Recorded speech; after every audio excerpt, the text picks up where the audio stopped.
Siemanko, witam serdecznie z cudownej Tajlandii, a dokładnie z wyspy Phi Phi, bo akurat tutaj jesteśmy z ekipą. Na początku chciałem powiedzieć, że wybieram się właśnie w niezłą podróż, która potrwa dokładnie 12 dni.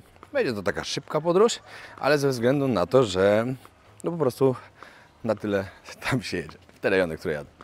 Na początku zaczynam od Somalii. Lecę do Mogadiszu, tam zostanę 4 dni dokładnie.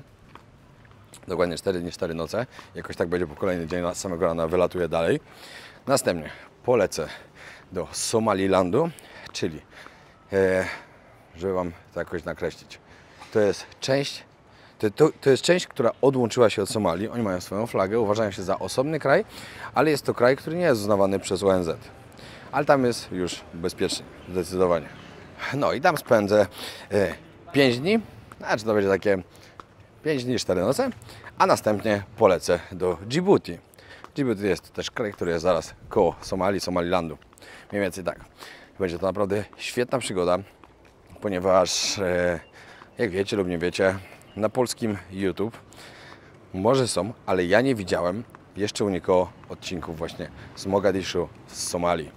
Także myślę, że będę mógł zapoczątkować, pokazać Wam, jak to wygląda, żebyście zobaczyli, jak wygląda jeden z najniebezpieczniejszych krajów na świecie, w którym od wielu lat jest wojna domowa.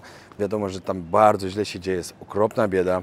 Są piraci, jak wiecie, piraci z Somalii, bardzo znani. Lecę tam, będę miał ze sobą ochronę oczywiście, będę miał przewodnika i będę starał Wam się pokazać tyle, na ile mi pozwolą. Bo na ile pozwolą, to się okaże. Wiem już jedno, że na pewno nie będę pokazywać wszystkiego, co będę chciał. No do wyjazdu do tego kraju bardzo długo się zabierałem. Kombinowałem, jak to można zrobić, bo przyznam szczerze, że nie jest to łatwe. Jest to nawet bardzo ciężkie i bardzo kosztowne, ale się da. Jak trochę się pogrzebie w internecie, można znaleźć ludzi, którzy tam byli. Można popytać, jak się to stało, że tam byli, jak to zrobili, poczytać na różnych forach. No i wtedy można sobie zorganizować taką podróż. Powiem Wam tak, same bilety, żeby polecieć tam, dokładnie lecę Ethiopian Airlines, czyli lecę do Etiopii, później stamtąd do Mogadiszu. Taki bilet kosztował mnie 3,5 tysiąca złotych. A plus jeszcze muszę do Bangkoku dolecieć. Później tam 2 loty, czyli jeden z Mogadiszu, czyli z Somalii do Somalilandu i później do Djibouti. Kolejne 2000 i później wrócić też 3,5 plus Bangkok, no około 9-10 tysięcy za same bilety, żeby się tam dostać. Ludzie pytali, ile kosztuje sam pobyt tam i jak to wygląda. No to powiem Wam tak, za same 4 dni, które tam będę, trzeba zapłacić $1500. Wiadomo, musi być opłacony przewodnik, musi być opłacona ochrona, która jest cały czas z Wami. Faceci po prostu z karabinami. No i dodatkowo oczywiście tam jedzenie, hotel. Wszystko musi być tak, jak ma być. Siemanko, dojechała właśnie do mnie nowa maszynka firmy Schaaf. Jak wiecie, z Schaaf współpracuję już od ponad roku. Jestem bardzo zadowolony z tej współpracy, także śmiało mogę polecić. Pokażę Wam, co jest w pudełeczku. Nowiutka maszynka, która ma latarkę, także można golić w każdym miejscu, do którego nie dociera słońce i światło.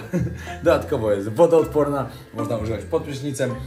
Procent naładowania baterii, powiem Wam tak, na jednym ładowaniu, jak ładuję do fulla, używałem jej średnio 2-3 miesiące, także spokojnie brałem w podróż bez ładowarki, dawała radę do samego końca. Dodatkowo w pudełku oczywiście ładowarka i regulacja cięcia, zależy jak chcecie być ogoleni.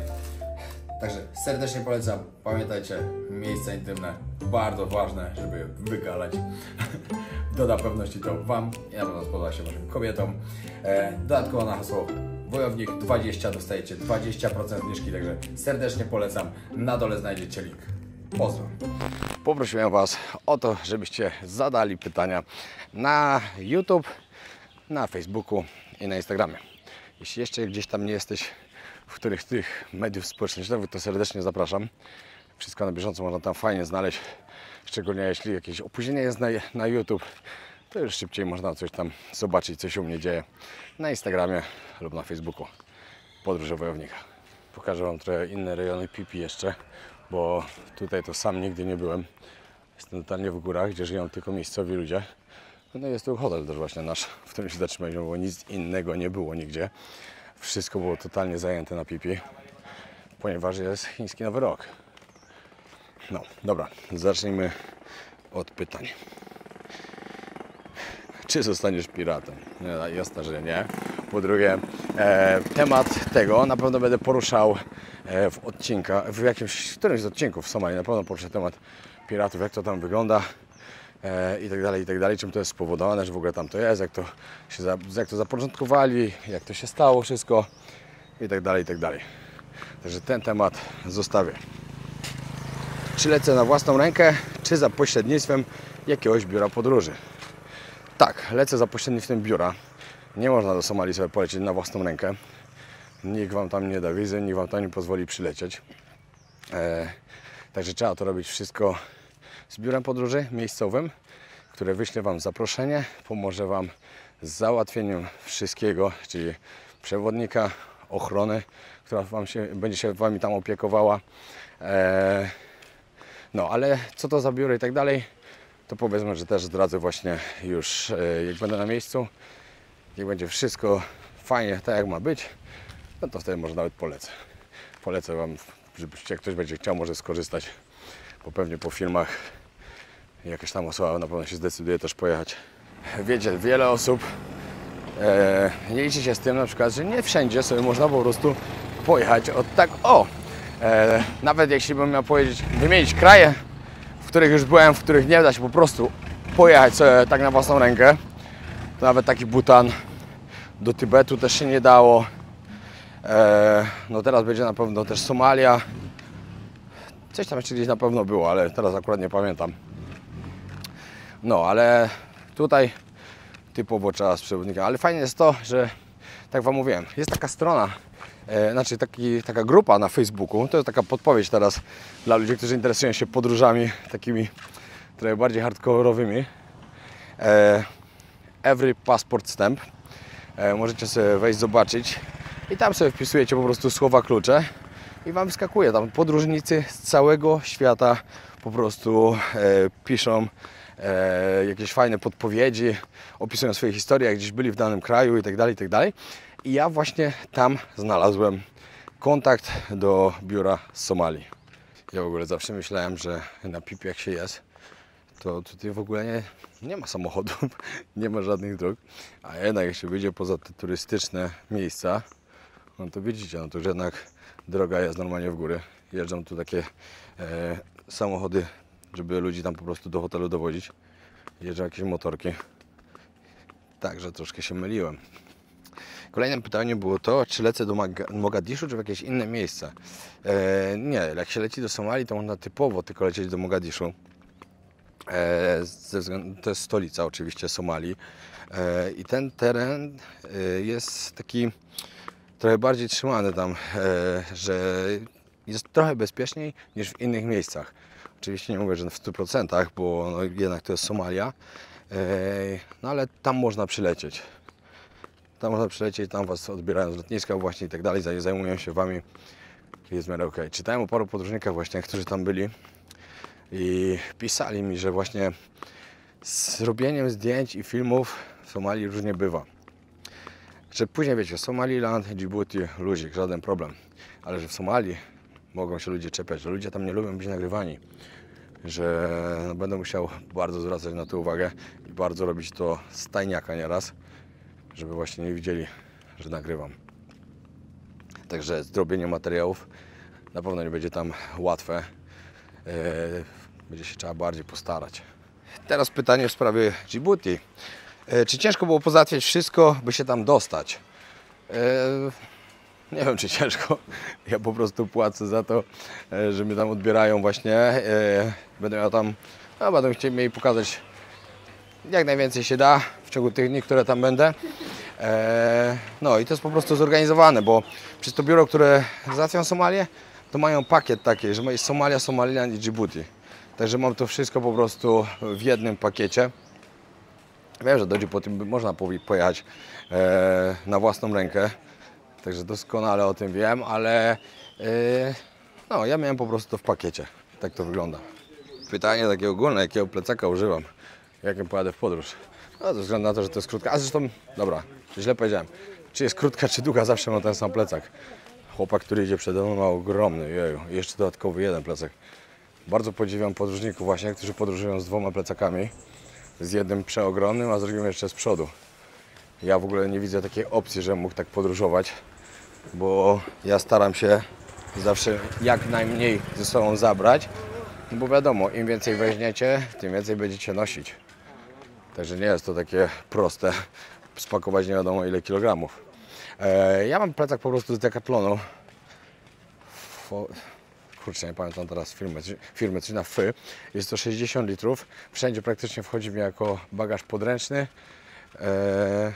No, tylko w Europie, wiadomo, na jakichś tanich liniach lotniczych się czepiają, ale wszędzie na świecie latam z tym jako bagaż podręczny. Mam spakowane około 80 kg, w tym oczywiście też laptop, dron, mikrofony, także sam sprzęt trochę waży i daję radę. Teraz wiem, że do Somalii akurat drona nie mogę zabrać, laptopa nie wiem, czy będę brał, czy nie, to się jeszcze okaże, ale chyba nie. Jeszcze zobaczę jeszcze. Ale dzisiaj to pięknie wygląda. Dobra, pytanie dostałem, czy polecę do Erytrei. Tym razem nie, bo tym razem mam zaplanowane te 3 kraje i muszę wracać z powrotem na Phuket. No bo po prostu mam tu swoje plany, muszę wrócić. Ale planuję to zrobić w czerwcu. Chciałem zrobić sobie taką traskę. Planowałem inne kraje, ale jednak wyszło nam coś innego. Także prawdopodobnie w drugiej połowie czerwca właśnie zobaczę Erytreę, Sudan Południowy. Tam też nie jest łatwo wjechać oczywiście, ale właśnie z tym biurem, z którym będę jechał, to mają mi w tym pomóc. Żeby właśnie, oni organizują właśnie w tamtych rejonach swoje takie wyjazdy. Także fajnie można to zrobić. Dobra, powtarzają się pytania, już chyba 4. czy 5, o koszty takiego wyjazdu. No to tak, za bilety to Wam powiedziałem. Sama Somalia $1500, Somaliland $920 i Djibouti $700. Czyli ponad 3000 dolców na same te kraje, na samo to, ile bierze ode mnie biuro. Plus do tego bilety, plus do tego coś na miejscu. Myślę, że jakieś 25 000, nie moje. No, ale próbowałem jakoś trochę te koszty obniżyć, ale ciężko jest, naprawdę ciężko. No wiadomo, że mógłbym obniżyć, sobie pojechać do Somalilandu na własną rękę i do Djibouti na własną rękę. Ale tutaj mam wszystko fajnie ułożone, zobaczymy jaki jest plan tego i tak dalej. Bardzo mi się podoba i stwierdziłem, że pod względem tego, jak ja robię odcinki, jak Wam to będę chciał pokazać, to naprawdę dobrze to będzie wyglądało i zostaję przy tym, co jest. Czy wyjeżdżając do nieznanego kraju, nie boisz się, że coś się stanie? Czy nie myślisz o tym? No raczej nie myślę. Wiecie, jak ktoś się za długo zastanawia nad pewnymi rzeczami, bardziej kalkuluje to, co mu się może stać i tak dalej, to wtedy pojawiają się głupie myśli i tak dalej, ludzie rezygnują z różnych rzeczy. Ja tam uważam, że lepiej podchodzić do wszystkiego pozytywnie i że świat wcale nie jest tak zły, jak każdy uważa i jak media o tym mówią, bo już w niejednym kraju o tym się przekonałem. Dlatego myślę, że w Somalii też będzie na pewno wszystko dobrze. No. Tym bardziej, że mam tam przewodnika i ochronę. Ochronę z bronią, która będzie cały czas. Także będzie wszystko dobrze. Wiadomo, no, nie mówię, że będzie na pewno wszystko 100%. Tak jak byłem w Afganistanie, no to też strach się tam pojawił. Oczywiście, że tak było. Ale koniec końcem było wszystko ok. Padło pytanie, jaki koszt jest ochrony za każdy dzień w Somalii. No to tak jak mówiłem, koszt tutaj ja mam całego wyjazdu 1500, ale to jest ogólny koszt. Jeśli chciałbym jakiś dodatkowy dzień, w sumie ja miałem jeden dodatkowy dzień, bo normalnie ten wyjazd jest na 3 dni, ja stwierdziłem, że zostanę 4, to każdy dodatkowy dzień to $400. Czy dużo, czy mało? Zobaczymy na miejscu. Zobaczymy na miejscu. Wiecie, Somalia jest bardzo biednym krajem. Jednym pewnie z najbiedniejszych na świecie. Jeden z najniebezpieczniejszych na świecie. To $400 na ich standardy to jest pewnie dużo. Nie ma co ukrywać. Ile kosztują wizy do tych krajów? No to z tego co patrzyłem, do Somalii jest to $60. Wyrabiam ją na lotnisku, jest to wiza on arrive. Tyle, że potrzebuję mieć właśnie zaproszenie z biura podróży, bo inaczej to była cofka. Nie wpuściliby mnie. Zresztą wydaje mi się, że nawet by mnie nie wpuścili w samolocie w Etiopii. Do Somalilandu też jest $60, a do Dżibuti nie wiem nawet, szczerze mówiąc. No, ale jeśli coś będzie inaczej, to oczywiście wszystko Wam będę opowiadał w odcinkach, żebyście mieli wszystko na bieżąco. Myślę, że powinienem nagrać z tych krajów jakieś 10 odcinków, także będzie fajne zakończenie lutego. No i początek marca pewnie jeszcze dodatkowo, bo będą jakieś 4 odcinki w tygodniu. No, to na pewno ciekawe. Kolejnym pytaniem było to, na ile jest realne, że odwiedzę każdy kraj na świecie. No jakieś 99,9%. Jak na razie to jedynym krajem, do którego wiem, że na pewno nie da się wjechać, ale już to się zmienia, to jest oczywiście Korea Północna. Inne kraje, jak się pokombinuje, albo dobrze się zapłaci, to można odwiedzić. Także jak na razie to jeden jest z jednym jest problem, ale sprawa też wygląda tak, że zaczęli już się otwierać pomalutku. Na początku mają otworzyć granice, jakby wiecie, dawać wizy turystyczne dla Rosjan, no a później może to ruszy dalej. Mam taką nadzieję. No bo wiadomo, to jest też kraj, który chciałbym zobaczyć. Tak w ogóle w tym roku będzie parę takich ciekawych krajów. Zaczynam teraz właśnie od Somalii, później będzie Jemen, prawdopodobnie później będzie Haiti, będzie Wenezuela. Coś tam, że jeszcze fajnego, takie 5-6 takich hardkorowych mocniej krajów będę odwiedzał w tym roku. No a oprócz tego jeszcze pewnie jakieś z 25 innych. Praktycznie teraz zaczynają się podróże, no i cały rok będą trwały. No. Tak, w taką najdłuższą trasę ruszę dopiero w koniec sierpnia, bo to będzie Ameryka Środkowa i Południowa. Tam praktycznie do końca roku już będziemy. Patrzcie, jaki piękny widok mamy tutaj. Jesteśmy na tak totalnym zadupiu, że szok, ale widok jest piękny. Kolejna wiadomość, znaczy kolejne pytanie, nie wiadomość, pytanie jakie dostałem. Czy Ala jedzie ze mną? No oczywiście, że nie. Oczywiście, że nie. Somalia to na pewno nie jest miejsce dla kobiet, dla podróżników. Może jakieś tam były. Jeśli tak, to szacun. A nie, przepraszam, pisała do mnie jedna dziewczyna, że tam była. Także ja myślę, że to by było do zrobienia, tylko ja po prostu nie chcę. Nie chcę mi się. Ale jeszcze w tym roku będzie w fajnych kierunkach. Tak, po prostu ja będę miała wtedy swój wyjazd. Tak, dokładnie. Podróży, także. No, razem na przykład jedziemy do Jemenu. Tak. Będziemy najpierw zwiedzać Sokotrę, na którą oczywiście Was serdecznie zapraszam na wyjazd z nami na Sokotrę. Jedźcie z nami, będzie super. Jedziemy wspólnie z Tuk Tuk Tours, tak jak ostatnio byliśmy z nich w Pakistanie. Byliśmy bardzo zadowoleni. Tak, teraz lecimy na Sokotrę, także jakbyście ktoś byście chciał wybrać na Sokotrę, to serdecznie zapraszamy, dajcie znać albo mi, albo po prostu do dziewczyn od razu bezpośrednio. I zostaniecie zaplaczni. Dobra, ja Was i tak przekieruję do dziewczyn, także najlepiej od razu bezpośrednio do dziewczyn na Instagramie na Tuk Tuk Tours. A gdyby ktoś pytał, czy będą jeszcze jakieś inne terminy, bo Wam nie odpowiada, bo termin to jest około majówkowy. Tak, no to jest dokładnie majówka, no bo To- się zaczyna chyba 31 do 7 Tak. jakoś tak. Więc generalnie to jest jedyny termin, my już więcej nie planujemy na Sokotrę lecieć. Tak, Na pewno. także to jest Także jeśli macie jedyny możliwy termin, żeby się z nami tam wybrać. Dużo osób pisze, że chciałoby gdzieś z nami pojechać w podróż, no to macie okazję. A zobaczcie sobie zdjęcia, jak wygląda Sokotra. To jest moje obecnie takie top marzenie w ogóle. No, Sokotra. To jest inna planeta. Sokotra jest bajeczna, przede wszystkim jest bajeczna i takiej natury jak tam to nie ma nigdzie indziej. To jest zdecydowane. No totalnie, nie zobaczycie takich drzew. Jeju, drzewa to są pustynie jakie piękne. To jest niesamowicie.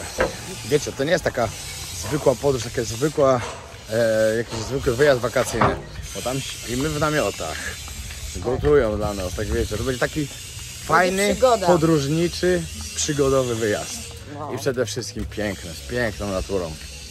Nie jest to tani wyjazd, bo jest drogi, nie ma co ukrywać, Ale, no to ale jest dlatego, że takie Sokotra jest miejsce. nieodkryta. To jest miejsce, gdzie nie ma jeszcze takiej powszechnej turystyki i no i na pewno Takie warto. miejsca po prostu tak, to jest droga. Dokładnie tak. Ale warto. Bardzo warto. Przed promem, zanim wrócimy na Phuket, jeszcze w tym pięknym miejscu, kawka i kokos.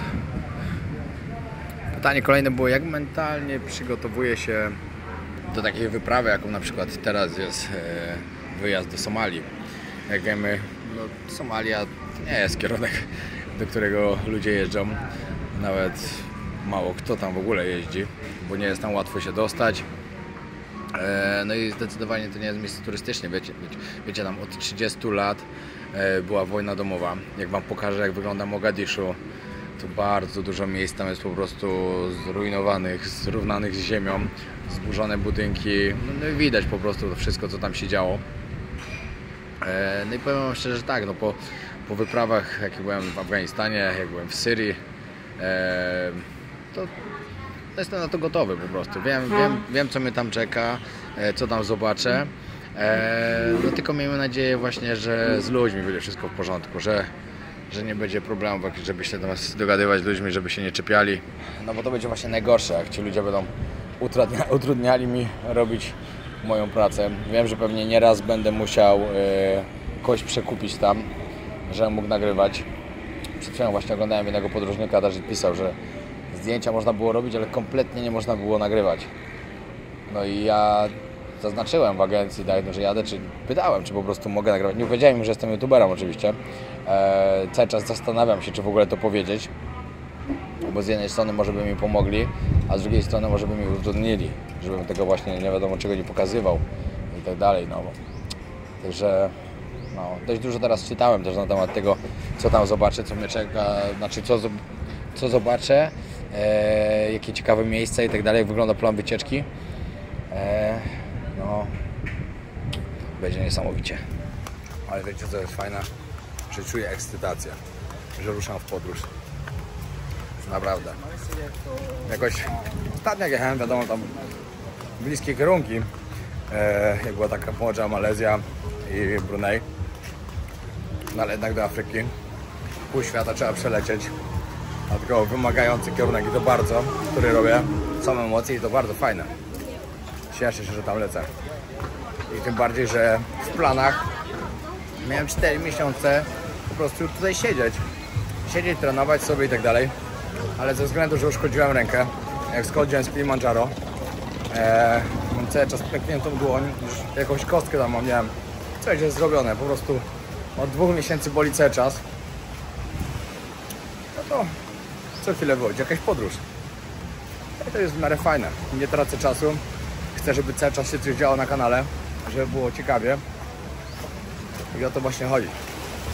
W tym roku planuję dojść do 500 000, przekroczyć połowę mojego celu, czyli 1 000 000, który chcę zdobyć subskrybentów na kanale Podróże Wojownika. Także to będzie mocny rok, na pewno. Mocny i fajny, ciekawe kierunki, piękne podróże. O, co to jest? Nie wiem, co to za owoc. Ciekawe. Ja uwielbiam tu bywać. Pipi jest piękne, ale tyle ludzi, co było wczoraj, to powiem wam, że chyba nigdy w życiu tutaj nie widziałem. Totalnie nigdy. Po prostu nie było hotelu, nie było gdzie zarezerwować miejsca. Był taki full. No, ale się nie dziwię. Ludzie kochają Tajlandię. Jak w każdą niedzielę lub sobotę przyjechaliśmy na Naka Market zjeść sobie coś pysznego, a że akurat mieliśmy po drodze, jak wracaliśmy z Pipi, no to nie można było nie wjechać. Uwielbiam miejsce i wam bardzo, bardzo je polecam, jak będziecie na Phuket. Bo tak dobrego jedzonka, to takiego dobrego street foodu nigdzie nie zjecie, a dodatkowo możecie oczywiście też kupić inne rzeczy. O, pyszne pierożki, bardzo wam polecam.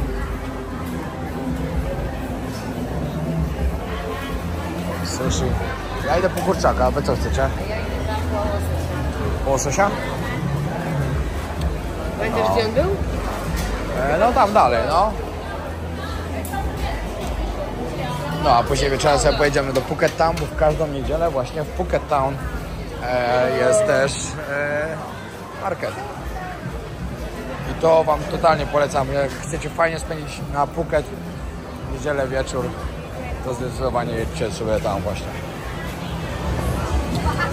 Pyszny kurczak zjedzony. Naprawdę, smakuje jak z KFC. A kupujecie kawałek za złotówkę.